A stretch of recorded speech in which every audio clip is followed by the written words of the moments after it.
Homo Regentis. El periodista enseña su pase de prensa al llegar a la última puerta. El circunspecto soldado deja colgando de su hombro el fusil de asalto M16, comprueba la acreditación, asiente ligeramente contestando con un murmullo por el comunicador que pende de su oído derecho, y saca una tarjeta que pasa por el lector situado junto al marco de acero reforzado. Con un pitido y una luz verde, la puerta a la última pieza del puzzle que configura un posible Pulitzer se abre ante John Teller. Al cruzar el umbral le parece sentir una corriente de aire que pasa a su lado, como una señal del destino impulsándolo. La última pieza es el anciano sentado a la mesa del escritorio, frente al ventanal de cristales tintados en el que consiste toda la pared posterior. Intercambian unas fórmulas de cortesía mientras Teller saca la grabadora y el notebook y se prepara para la entrevista. Ha pasado casi un año de duro trabajo desde que comenzó su investigación, desde el día en que encontró en su mesa de la redacción un documento que sugería la existencia de un proyecto secreto en los años 50 y 60, uno prácticamente increíble. Pero la investigación le ha demostrado a Teller que, como en tantas otras ocasiones, la realidad supera a la ficción. Superhombres. El sueño secreto de todo ser humano: ser más, ser perfecto. Hábleme del proyecto Homo Regentis. En realidad no es necesario, ya tiene toda la información que necesita. Además de sus dotes de investigación, Teller ha contado con la ayuda de una fuente anónima, algo así como un garganta profunda oculto con el que no ha tenido contacto personal. Alguien, por algún motivo, lo está utilizando. Pero, piensa Teller, si está sirviendo a los propósitos de otros simultáneamente que a los suyos propios, es un trato justo. También el actual gabinete de la Casa Blanca ha dado su visto bueno e incluso ha facilitado su investigación. ¿Por qué? Teller, que se considera un intérprete muy agudo de su momento social, piensa que porque así es como funciona cualquier organismo complejo, con el sistema de las 3Ds. La culpa y la responsabilidad se delegan, se diluyen y al final desaparecen. La decisión de revelar los datos de un proyecto secreto y de una ética, como decirlo, dudosa, es una farsa que conviene al nuevo gobierno. Le permite entonar un mea culpa y presentarse como un modelo de transparencia, algo tremendamente apropiado cuando en realidad no va a sufrir consecuencia alguna. Al contrario, se ganará la confianza del pueblo americano apoyándose en la inmundicia de un gobierno anterior y el engaño a las generaciones pasadas. Hacer pública la información es suficiente para que la administración pueda simular cierta honestidad, fingir humanidad, una humanidad que ningún gobierno posee. Pero queda un individuo que participó en los experimentos, y Teller sabe que las noticias como la que está preparando son más efectivas si se da al público un cabeza de turco al que señalar. Y así, Teller ha llegado hasta el Dr. Cantrip, quien no es más que un octogenario al que se mantiene en un laboratorio perdido en mitad de Nebraska en calidad de consultor. En virtud de su edad, no sufrirá ninguna condena legal. Otra cosa es la condena moral de la opinión pública, pero Teller piensa que igual la merece, y así adicionalmente se siente justificado. Además, necesita una narración, una imagen que mostrar, un relato personal. Para redondear, necesita el testimonio humano directo. El Dr. Cantrip fue un prodigio. Con apenas 20 años se le dio la dirección del proyecto y carta blanca. Ahora es un anciano calvo y consumido, encorvado y arrugado, claramente molesto por la presencia de Teller. La manga izquierda de su bata blanca está enrollada y plegada, sujeta con un alfiler, como un certificado del brazo ausente. Pero lo más llamativo son sus ojos, unos ojos duros agazapados tras las gruesas lentes de las gafas, enmarcados por una miríada de finas y profundas arrugas, que junto a los surcos que custodian la boca y el ceño fruncido revelan un núcleo de rencor que se ha alimentado durante décadas. Si al Dr. Cantrip, piensa Teller, un genio le concediese un deseo, no pediría un brazo nuevo, pediría 6.000 millones de mancos. El Dr. Cantrip se toma su tiempo antes de empezar a hablar con un irritante tono de condescendencia. Teller sabe que han sido sus superiores los que lo han obligado a conceder la entrevista. Muchacho, estuvimos trabajando 20 años en ese proyecto, y al final se canceló. Entonces, ¿considera que fue un fracaso? No, muchacho, no fue un éxito. Logramos que los seres humanos pudiesen hacer cosas increíbles. Teller ya tenía esta información. Los miles de papeles polvorientos y mecanografiados, las carpetas y ficheros que ha revisado, indican gastos sin conceptos claros, informes en clave, resultados de experimentos sin descripción de las pruebas a las que hacen referencia, alusiones veladas. Pero el cuadro general era claro para Teller. Superhombres. Y fue real. ¿Experimentaron con seres humanos? Teller sabe que esta pregunta solo es carnaza para el lector, pero la hace de todas formas. Sujetos voluntarios, muchacho, sujetos voluntarios. ¿Y el gobierno lo aprobó? Muchacho, eran los años duros del bloque soviético. Tener de enemigo a la URSS era genial. Solo entrábamos en modo pánico diciendo que los rusos habían logrado cualquier cosa y ya teníamos un cheque en blanco, tanto moral como literal. ¿Y las familias no protestaron? A los soldados que se presentaban voluntarios se les declaraba oficialmente muertos en alguna guerra. Después les poníamos nombres clave, el de un superhéroe y un número. Perdían su identidad en aras del deber a su país, del amor a su patria. Pero no sufras, la mitad eran paletos del Medio Oeste, no perdimos ningún premio Nobel. Así, además de evitarnos la molestia de las familias, cumplíamos con una finalidad práctica. No nos valía de nada tener superhombres si luego el enemigo podía secuestrar a sus seres queridos y chantajearlos. Eso sí lo pensaron bien Bob Kane y Stan Lee. ¿Y en qué basaron sus experimentos? En lo que fuera. Teníamos de todo. A las mentes más peligrosas importadas de la Europa posnazi, científicos frailes, chamanes. Era casi como un circo ambulante. ¿Experimentaron con radiactividad? No, esos son gilipolleces de los de la Marvel, que parece que no saben que las consecuencias más inmediatas de la radiación, aparte de la muerte, son el cáncer y la leucemia. Teller asiente, sintiéndose un poco necio por haber hecho la pregunta. Pero se prepara para la más crucial de toda la entrevista. Cuando antes ha mencionado que lograron cosas increíbles, ¿se refiere a superpoderes? ¿Como superfuerza? El Dr. Cantrip casi esboza una sonrisa, pero es una sonrisa teñida de amargura. Exacto. Aunque la superfuerza es una estupidez en la guerra moderna. ¿No sabes que las bayonetas que sigue llevando la infantería no están afiladas? Son un mero símbolo fálico, uno de esos arreos innecesarios a los que es tan aficionada la mentalidad infantil militar. ¿Para qué te sirve montar un cuchillo en un arma pensada para matar a tu enemigo a 200 metros? El combate cuerpo a cuerpo ha quedado obsoleto. Además, no era muy útil por sí misma. Los Hulks podían levantar toneladas, solo para darse cuenta de que sus ligamentos se desgarraban y sus huesos se dislocaban.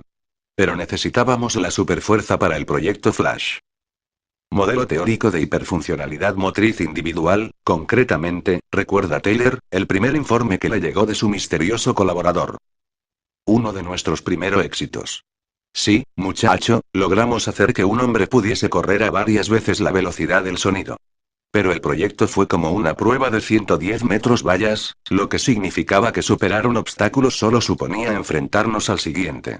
Hacer que los sujetos alcanzaran esa velocidad fue relativamente fácil, lo difícil era hacer que sobrevivieran. El primer problema vino con la velocidad de reacción cerebral a los estímulos. El primer sujeto apto murió cuando en la pista en la que estábamos midiendo su rendimiento se cruzó con un gorrión. El pájaro se incrustó en su cabeza como un puto obús. Para que te hagas una idea, el tabique nasal sobresalía por la nuca. Cuando lo enterramos, con todos los honores, tuvimos que ponerle un pasamontañas porque los restos del gorrión se habían fundido y soldado a su cráneo. Así que inventados catalizadores para acelerar en rendimiento neuronal, y en un par de meses los Flash incluso fueron capaces de esquivar y girar, porque hasta entonces solo podían correr en línea recta, y como imaginarás, eso no es muy eficiente, sobre todo cuando había que desincrustarlos de muros de hormigón.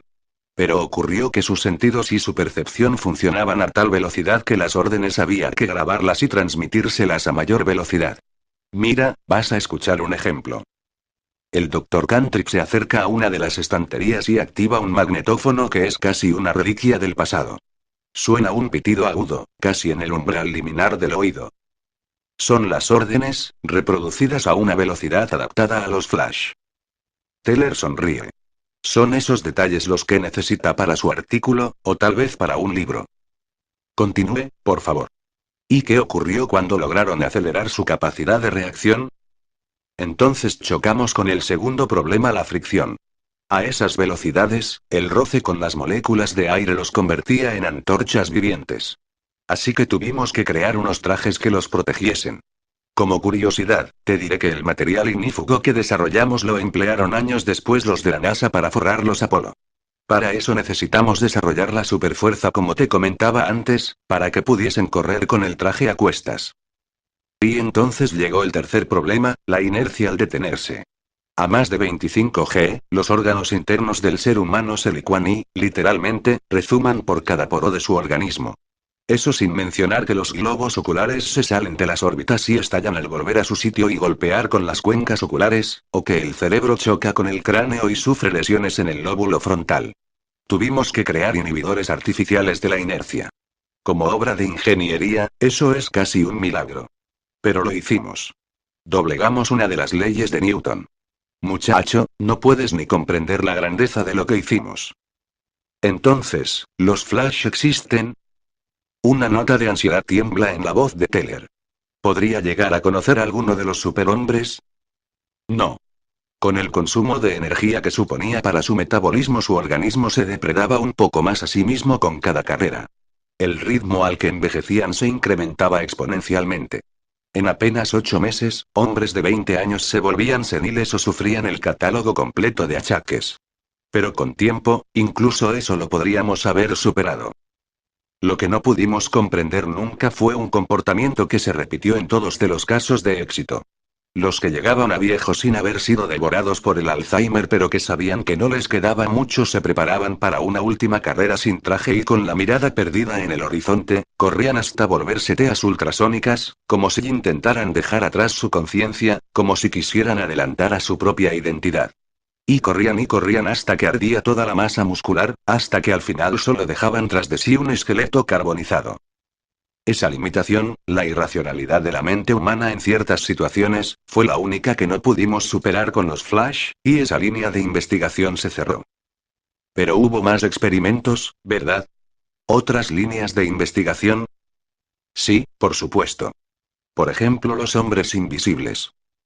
Modelo teórico de ocultación biológica indefinida, rezaba el segundo legajo que Teller encontró en su buzón sin sello ni remitente. Los llamamos los Wells, por razones evidentes. Podríamos haberles puesto de nombre clave Sue, como la Sue Storm de los Cuatro Fantásticos, pero comprende que en aquella época no teníamos mujeres en el ejército, y los soldados se quejaban de que era un nombre maricón. Y no nos valía dejarlo en Storm, porque ese estaba reservado para los psíquicos que esperábamos que pudiesen crear microclimas a su alrededor. Por cierto, a casi todos esos no les fue muy bien, acababan electrocutados, congelados, deshidratados, pero me estoy desviando. En total, logramos que sobrevivieran 6 individuos al proceso, pero sus finales fueron casi más trágicos que los de los que se quedaron en el laboratorio, a medio camino entre la existencia y la no existencia, como el gato de Schrödinger. Imagínate. Logramos que sus átomos se mantuviesen en un estado de inestabilidad tal que la luz los atravesaba, pero con suficiente coherencia como para que no se desintegrasen. Pensábamos que teníamos al espía definitivo. El problema era precisamente lo que los hacía invisibles, y es que la luz los atravesaba. Como no se reflejaba en sus retinas, eran totalmente ciegos. Y ya me dirás para qué coño queríamos unos espías ciegos. ¿Qué fue de los 6 que sobrevivieron? Wells 12 se cayó por unas escaleras y se partió el cuello. Los Wells 8, 23 y 51 se volvieron locos y se pegaron un tiro. A Wells 34 lo atropelló un autobús. Pero Wells 47 tenía unos cojonazos que no te puedes imaginar. El tío tomó clases de braille, siguió un duro entrenamiento de artes marciales para desarrollar el sexto sentido, soportó varias operaciones de oído para percibir ultrasonidos y tener así una especie de radar rudimentario. Total, que lo enviamos a Afganistán para ver qué hacían por allí los comunistas. Pero la invasión no sería hasta años después, en el 73. Muchacho, en el siglo XX ha habido más guerras encubiertas de las que imaginas. Entiendo. ¿Y entonces? ¿Cómo fue tener un espía invisible? Joder, una puta mierda. No estamos seguros de si en medio del desierto se nos achicharró de día o se nos congeló de noche porque, claro, para ser invisible tenía que ir en pelota picada. Y como no podía llevar nada encima sin que lo delatase, ni siquiera podía llevar una radio para pedir apoyo. Nos comunicábamos con él en persona cada 2 días en un punto establecido, donde nos informaba de lo que había oído en la base de los Tovarich. Un día no se presentó, ni al día siguiente, ni al otro. 10 días después se lo dio por desaparecido. ¿No intentaron buscarlo o recuperar su cadáver? El doctor Cantrip mira a Teller como si fuera un retrasado. Tú eres tonto, muchacho. ¿Cómo cojones buscas en el desierto a un hombre invisible? Teller vuelve a morderse el labio inferior, furioso por segunda vez consigo mismo, pero más aún con el doctor Cantrip por el desprecio que le transmite. Sin poder evitar devolver el golpe, la ironía resuena en su siguiente pregunta.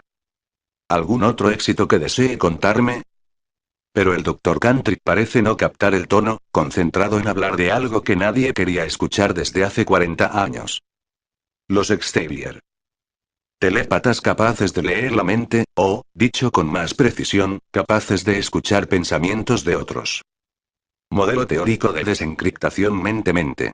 Sí, todos los informes presentaban meras posibilidades teóricas. Salvo que bajo su superficie se hallaban todos los infelices sometidos a la voluntad, el genio y la locura de Cantrip. Esa es una buena frase, piensa Teller, y decide apuntarla. Eran como esponjas, no había secreto alguno que se les pudiera ocultar, idea demasiado profunda o demasiado superficial que no pudieran percibir. El problema, no me lo diga. Con todas esas voces en su cabeza se volvieron locos. No. Es cierto que 1 de cada 10 desarrollaba un claro cuadro de esquizofrenia, pero con neurodepresores y psicotrópicos conseguimos proporcionarles un filtro adecuado para su labor. No, muchacho, no. Lo que ocurre es que en los 50, como ahora, las agencias de inteligencia de cualquier país no existen tanto para descubrir los secretos de otros países como para encubrir los suyos propios. Un agente de inteligencia nunca debe saber demasiado, y sobre todo no puede saber nunca más que sus superiores. No se podía sesgar la información que se entregaba a los Xavier, no se les podía engañar, no se les podía manipular, y tenían acceso a una información demasiado privilegiada.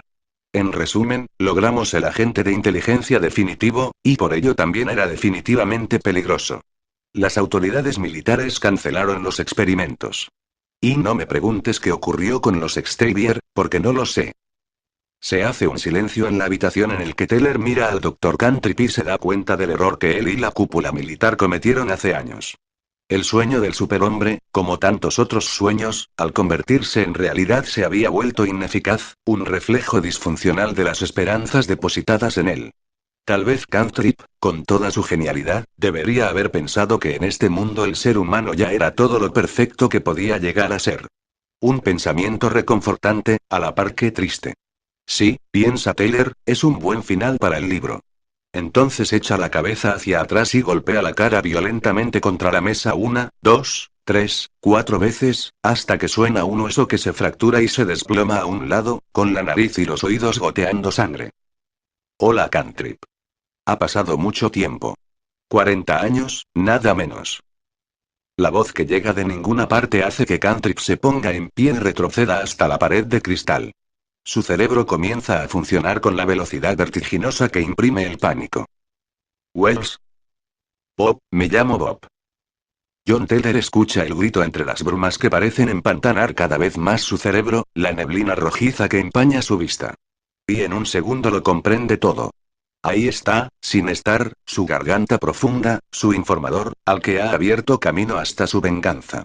Y comprende que tenía razón, que lo estaban utilizando, y que no ha resultado tan justo como pensaba. Pero Teller no puede articular palabra, y poco a poco siente que todo se funde en un negro como de muerte. 40 años, Cantrip, 40 años. Es lo que tarda un hombre invisible y ciego en recorrer medio mundo desde Afganistán hasta aquí, lo que tarda en localizar a quien le hizo esto. Un sudor frío recorre la espalda de Cantrip. Intentamos localizarte. Escucha un momento, Wells. Bob. Bob Paxton. He hecho lo inimaginable para mantenerme vivo y encontrarte. ¿Sabes lo que es no existir durante 40 años? ¿Sabes lo que es no recordar tu propia cara? Ni sé cómo soy ahora que soy viejo. ¿Y ni siquiera me llamas por mi nombre? Joder, eso es lo único que no puedes quitarme. En la estancia resuena lo que casi es un rugido inarticulado, y el doctor Cantrip oye las pisadas del hombre al que no puede ver abalanzarse sobre él. Sabe que puede destrozarlo con las manos desnudas, hacer estallar su cráneo en un confeti de hueso con una rodilla, arrancarle la tráquea con el índice y el pulgar, incrustarle el hueso nasal en el cerebro con un codo.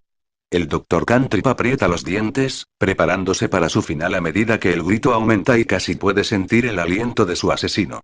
Pero para Paxton, Cantrip es invisible también. Y de repente el ventanal revienta a 1 metro a la derecha del doctor, y el grito de rabia se convierte en un alarido de pánico y frustración antes de cesar bruscamente con un ruido roto que asciende desde el suelo de cemento 5 pisos más abajo.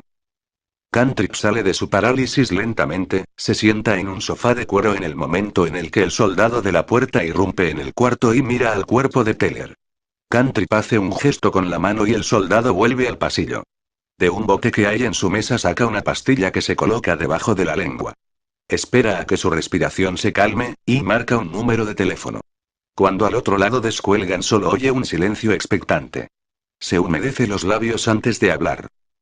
Aquí peón ámbar. Hemos localizado a Wells 47. Filtrar la información al periodista ha dado el resultado esperado. Buen trabajo, peón ámbar. El equipo Delta procederá a limpiar las evidencias. El proyecto Homo Regentis queda oficialmente clausurado. Fin.